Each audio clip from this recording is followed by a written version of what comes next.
Today we are looking at absolute value inequalities.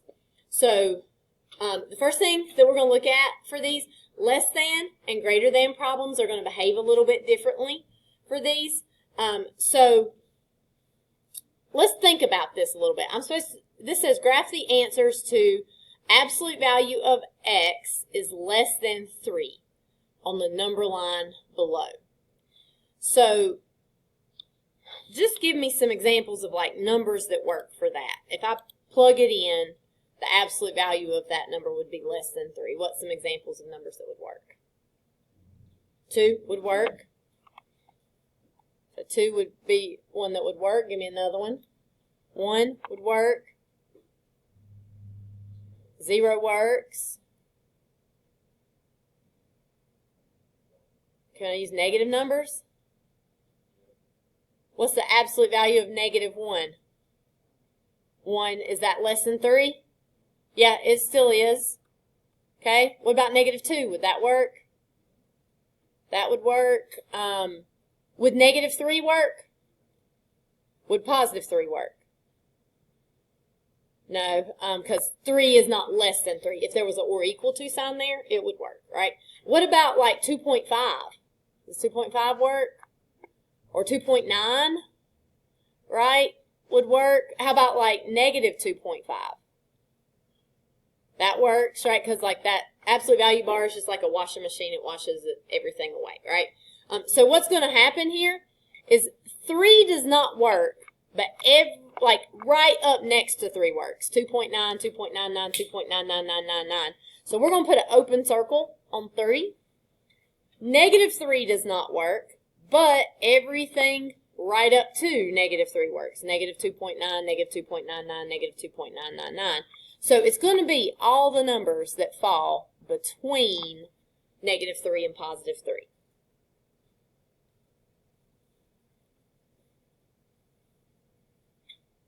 Okay, these are all the numbers that are less than 3 units away from 0.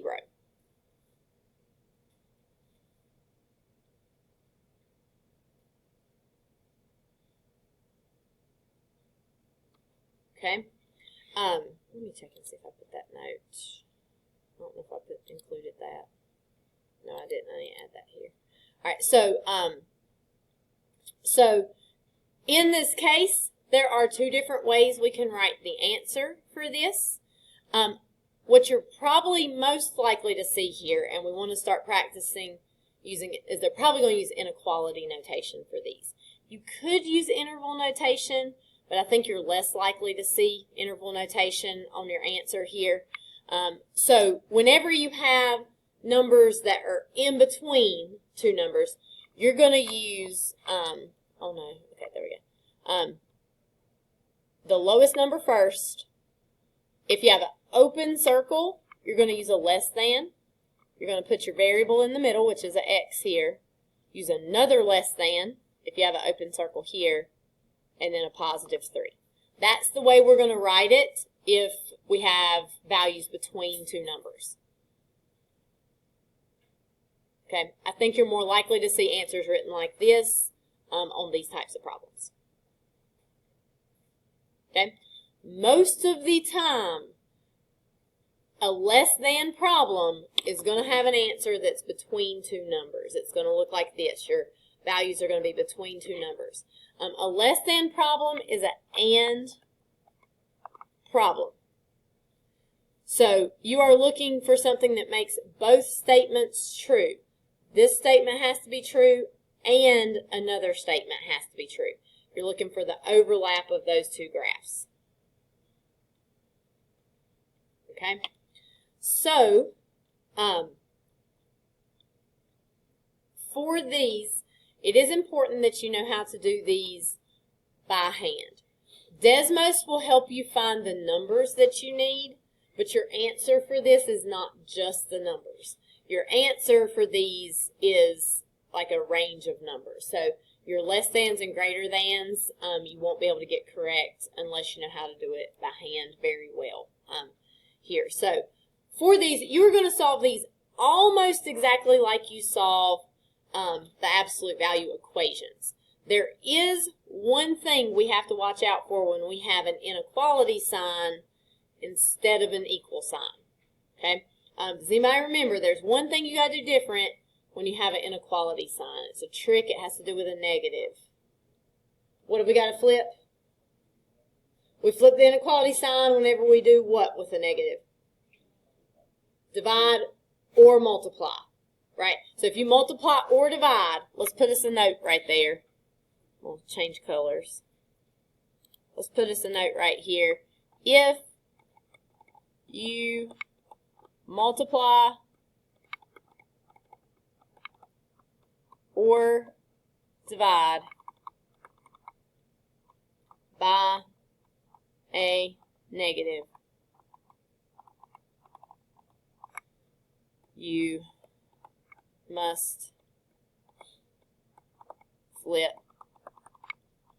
the inequality sign.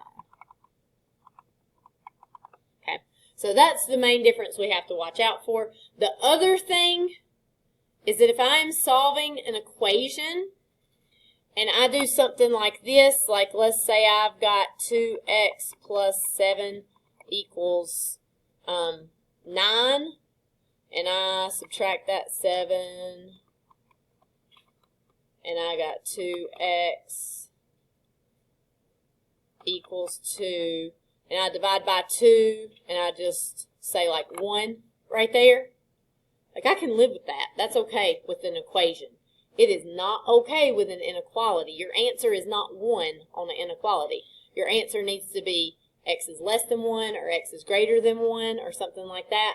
So you can't just drop the x's right there. You've got to work straight down.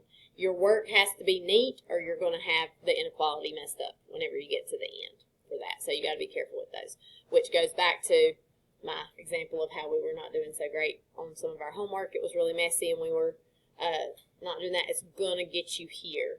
You might have been able to do it correctly there, but it will get you right here. So if I'm going to solve this, what is the first thing that I need to do? What do you think, Samara? I'm going to divide by 2. Because I still have to get those absolute value bars by themselves before I do anything else. So I've got absolute value of x minus 3 is less than 4. Okay, so just like with the equations yesterday, I want to rewrite this into 2 equations, or into 2 inequalities now. So the first one is just going to be, just like we did with the equations, just drop the inequality, or the absolute value signs.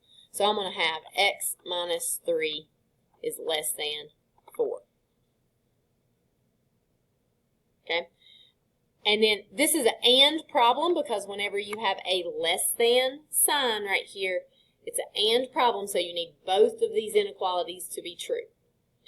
So for the second one, you're going to do 2 things here. You are going to change that 4 to a negative 4, and you are also going to flip the inequality sign.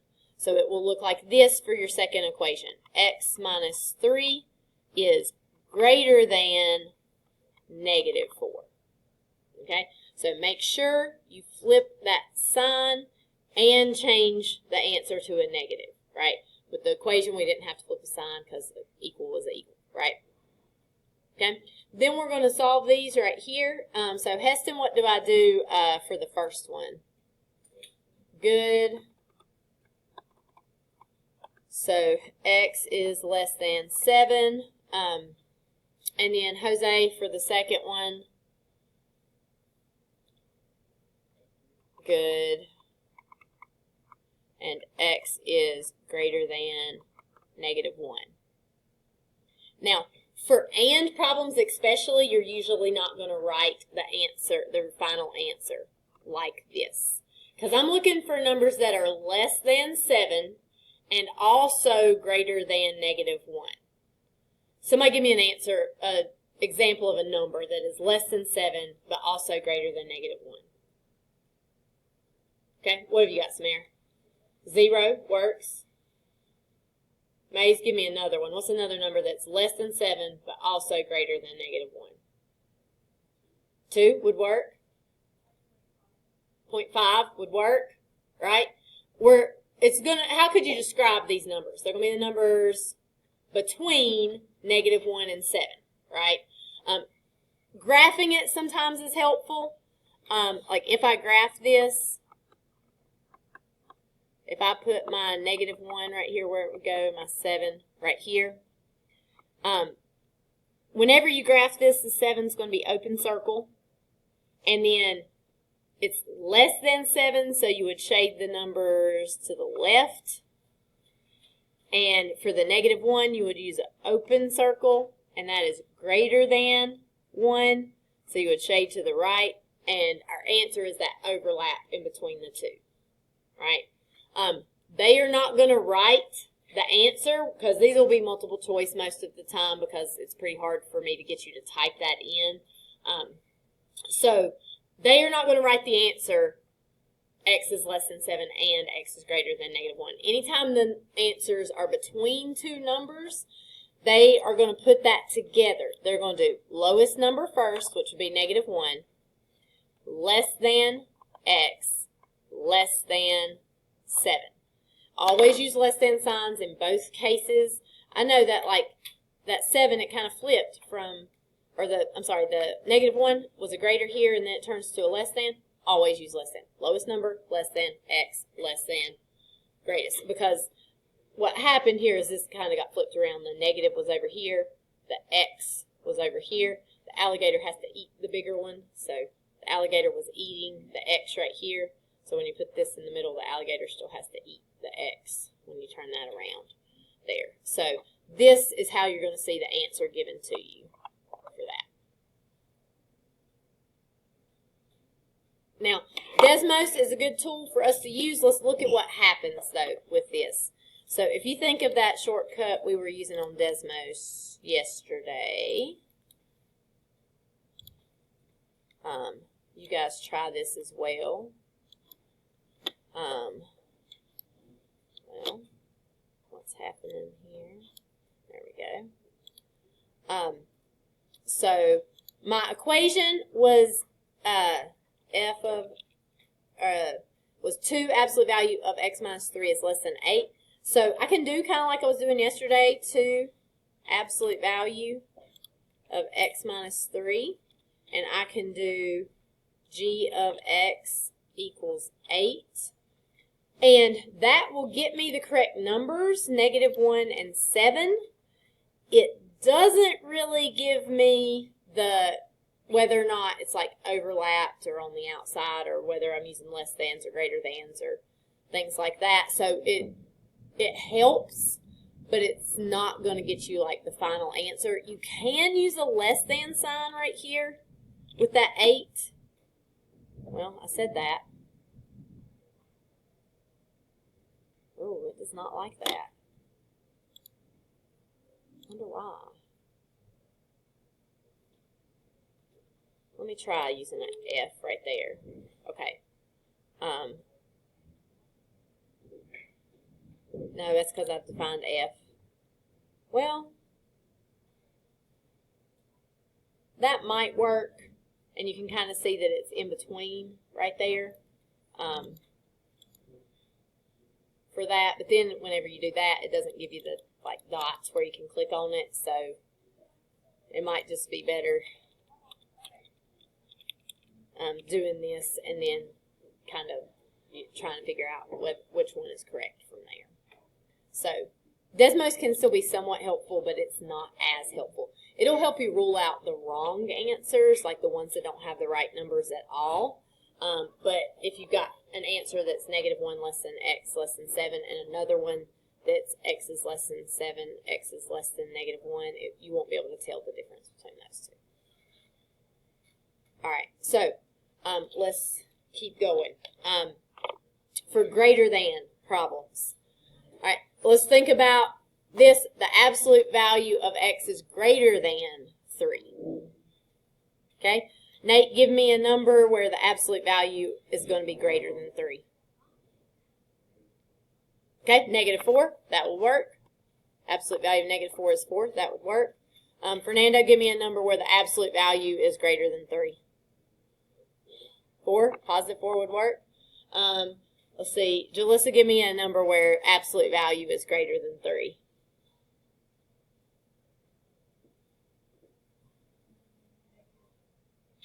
Good. Negative 5 would work. How about you, Hector? Another number. 5 would work. And we could kind of keep going with that, right? We're picking numbers bigger than 3 over here. So it's anything greater than 3. We're also picking numbers lower than negative 3. Greater than problems are OR problems. It does not have to satisfy both conditions in this case.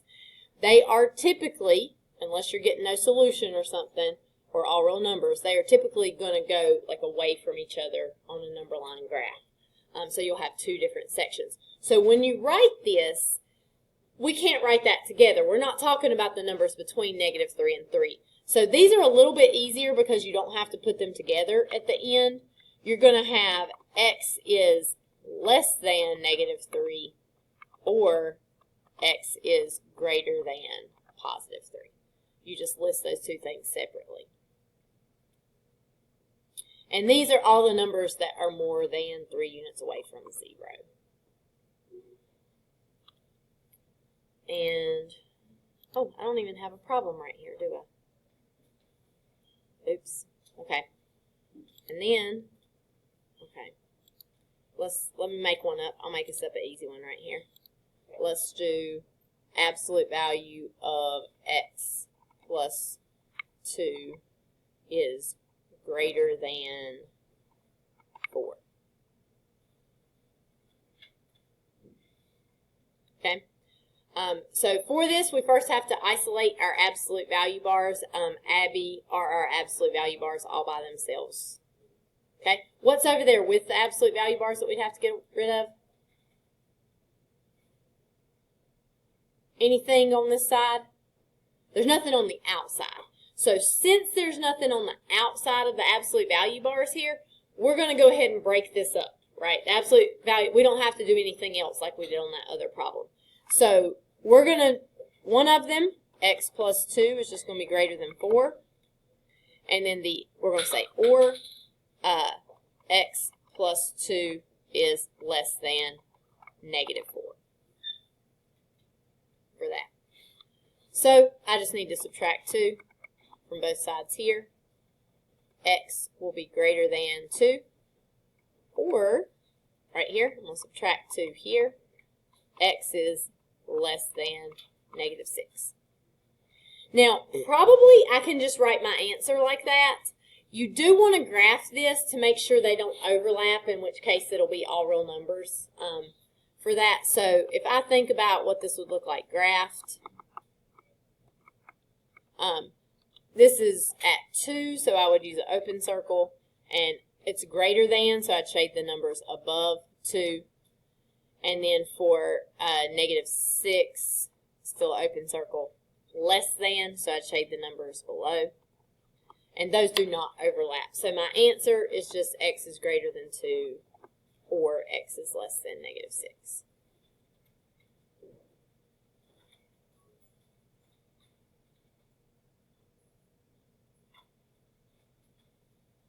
Okay, questions? Okay. Let's see.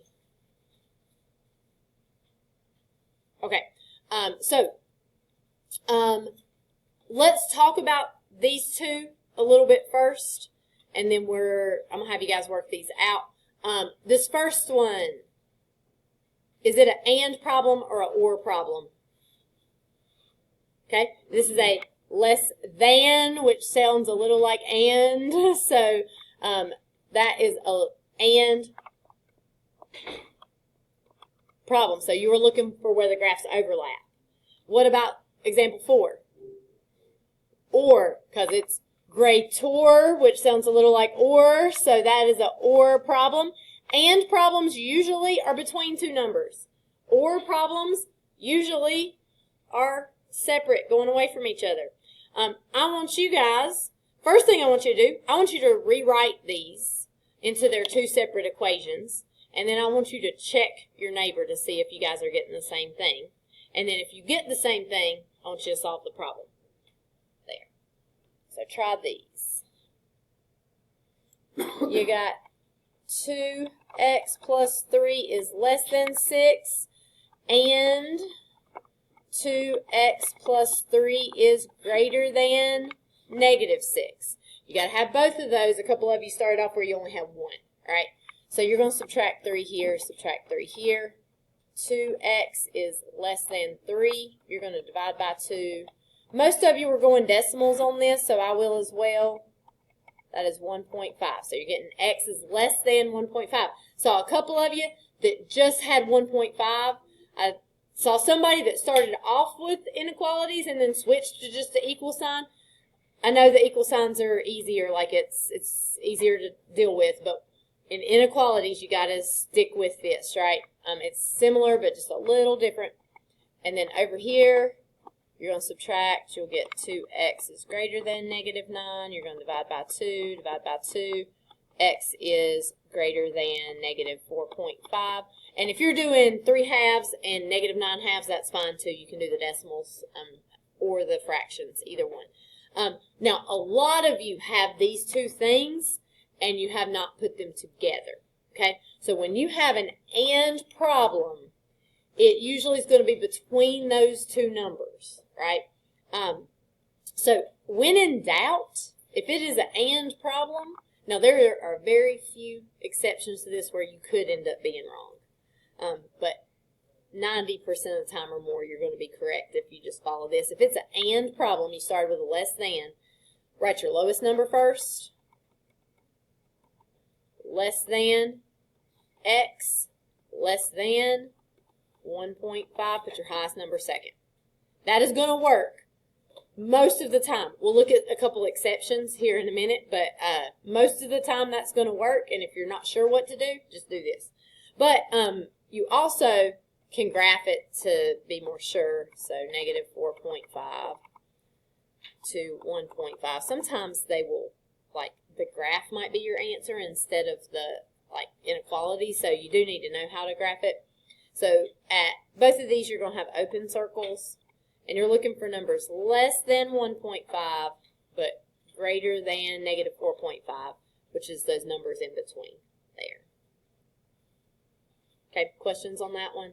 Make sure you've got this written all together, because whenever you get this, like tomorrow on the quiz, it is going to be inequality notation written together like that. So you'll need to know those things.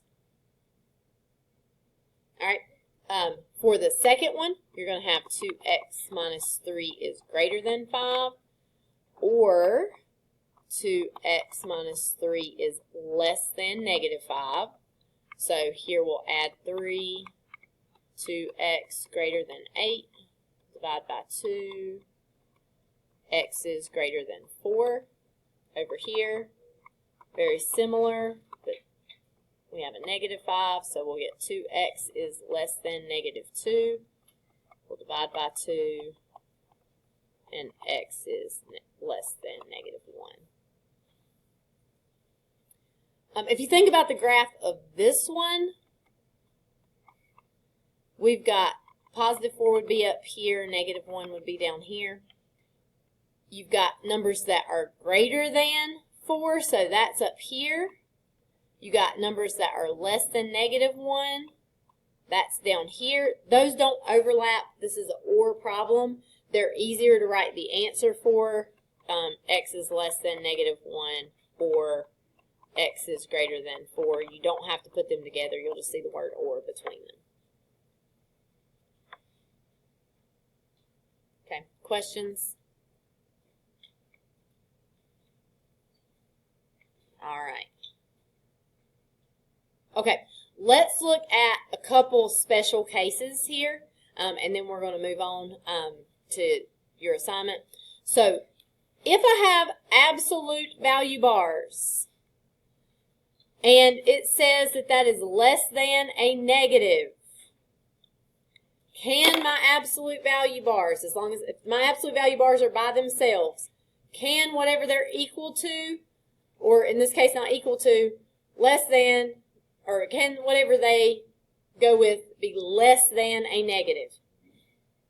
It cannot, because only negative numbers are less than a negative, right? So when this happens, when you see that you have something that is less than a negative, your solution is that there is no solution. There is no number in the world that you could plug in that's going to give you a number less than -1 there. So if you run into one and you're finding out that you've got absolute value less than a negative, you're going to stop and say no solution for that. We did this yesterday whenever we had that problem that was equal to a negative, right? Because whatever your absolute value bars are cannot equal a negative number. Okay? You also have another special case whenever absolute value is greater than a negative. So let's think about that. An absolute value is always positive, right? And positive numbers are always greater than negative numbers, right? So in this case, it doesn't matter what number you plug in. Everything will make that true, right? Anything you plug in right here, you could plug in -1 million, and when you do absolute value of it, it's going to be 999,998, and that is going to be bigger than -3, right? Because those absolute value bars are going to wash away the negative, and it's going to be positive. So if you see greater than a negative, your solution is going to be all real numbers. You also sometimes will see infinitely many solutions. That sometimes is used instead of all real numbers. I can't remember what they usually use on like the released EOC stuff. I don't even know if there's one of these on there, but you'll see one of those phrases. Anything works for those. So we want to be on the lookout for these two things right here. Less than a negative or greater than a negative in that case. Pretty much if you have a negative, once you get the absolute value by itself, you're going to get one of these two answers. So let's look over, oh wait, these aren't my special cases. Did I not put one on here? I don't think I did.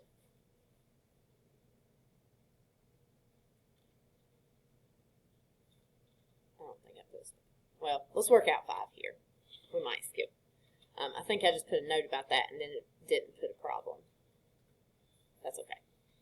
It doesn't come up all that much. It'll be fine.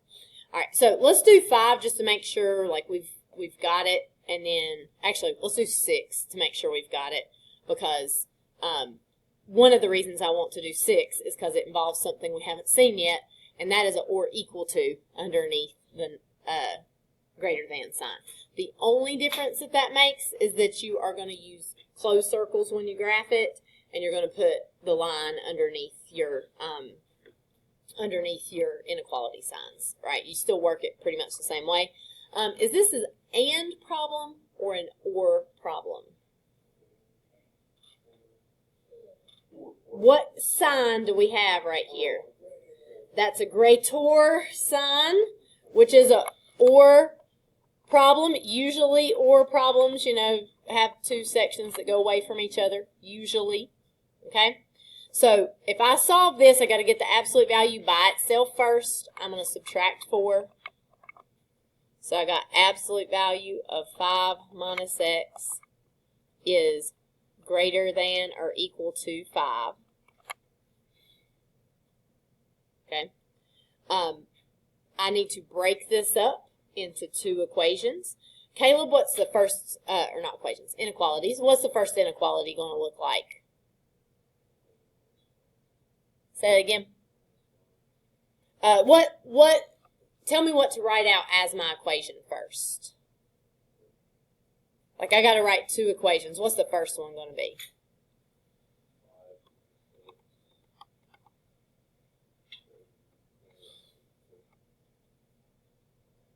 Very good. Okay. And then I'll put or. What's the second one going to look like, Caleb?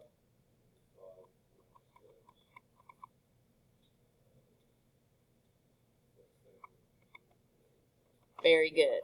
Okay, so I got to break it apart. Then is what I'm going to solve. Carson, how do I solve the first one? Subtract 5. Subtract 5. All right. Be really careful right here. What does that leave me on this side? A negative x, not just x. It's easy to lose that negative. Very good. And then, what do I need to do?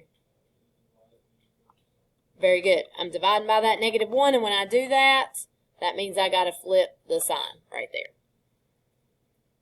Okay? Then I also need to solve the other one. Adela, what am I going to do to solve that? Good. So I got negative x less than or equal to negative 10. And what do I do next? Okay, so x is, since I divided by negative 1, what do I have to do? Flip that sign. Greater than or equal to 10. This is an OR problem. If I think about the graph for this, this is 0, this is 10. I got less than or equal to 0. I got greater than or equal to 10. Those go away from each other. That's what we usually see here. I just write this like it is. You can't, or problems, you can't write them together. That's only for the ones that overlap for that. Okay, so that was a good problem because it let us look at an or equal to. It changes almost nothing, right? Just close circles and put the line underneath the equal to. And it gave us one where we had to divide by that negative and flip that sign. Okay, so I think we'll skip these other two, and I'm going to skip the